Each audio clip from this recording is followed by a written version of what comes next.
Here at Wheaton College women's basketball head coach Melissa Hodgson after a 61-58 overtime victory over MIT earlier tonight. Coach, just overall your thoughts on the win. MIT is a great team, and we've had a couple close games with them the last few years, so we knew it wouldn't be easy. Like I've said before, every NewMet game is a battle. It's more about Wheaton basketball, so I thought we started out a little flat, to be honest, and I was really disappointed at this time of the season.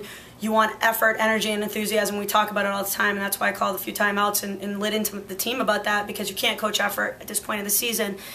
And, you know, I rotated a lot of people off the bench looking for that. Sarah Fitzgerald came in and gave us a nice positive lift when we were in a little bit of a funk.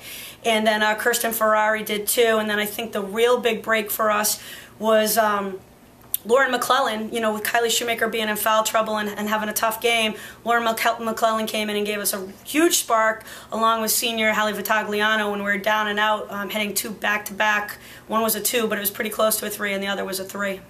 Talk about the nights of Abby Brickley, 23 points, 10 rebounds, and Kenzie Coon, kind of quiet 11 points, but they were big. Yeah, Kenzie worked so hard. I didn't know she had 11 points. Thought she did a good job tonight. You know, Brick and Kenzie are only sophomores, but they're really our most veteran players, which there's a lot of pressure for them.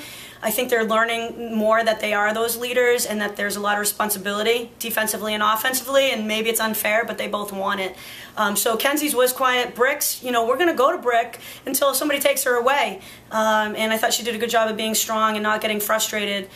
She stayed very composed in a physical game, so kudos to her. And I thought overall the whole team did. You know, we never got too high, and we got low to start, but then we got out of it, and I think that was the key down the stretch, just staying composed and rebounding, to go into overtime and then to finish the game.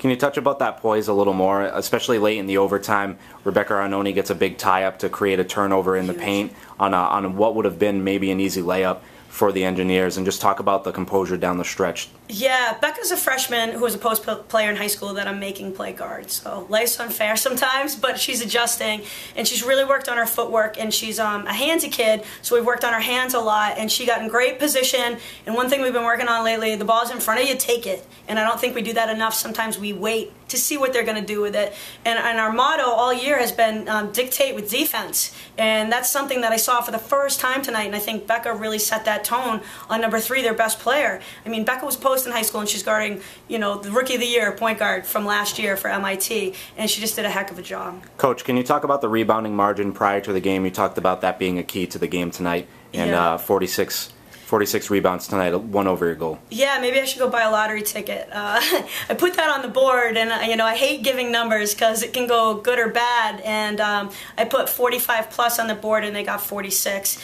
And I think the key in that game when we were down is you can't give teams extra possessions. So lock down on defense, make them do what they're uncomfortable doing, and then get the board. And they were a very, very good rebounding team. So we had to get position, we had to box out, we had to be fundamentally sound. Ironically, working with Heller's Angels last night, the Special Olympians, we did a circle box out drill. So in one of the timeouts, I gave Heller's Angels credit for a good boxing out, and I think that really fired up the team. Coach, can you talk about what's up next for the Wheaton Lions? Tonight, some film, and then we have Springfield College on Saturday at 10 a.m. So the next 2 days we're practicing early in the morning to prepare for that. Basketball is not a game that's to be played in the morning, but you know, basketball is a game that you face adversity and you adjust and you prepare for it, and we're a big preparation team. Preparation is separation. And that's kind of, you know, the Russell Wilson thing from the Seattle Seahawks. We've talked about that a lot lately. So we'll be preparing. We're going to Springfield College on Friday, going to the Basketball Hall of Fame, birthplace of basketball, my alma mater. And we have to beat a physical, strong Springfield team that's young, and they just keep getting better every game. All right, thank you, Coach, and congrats on the win tonight. Thanks, Sean.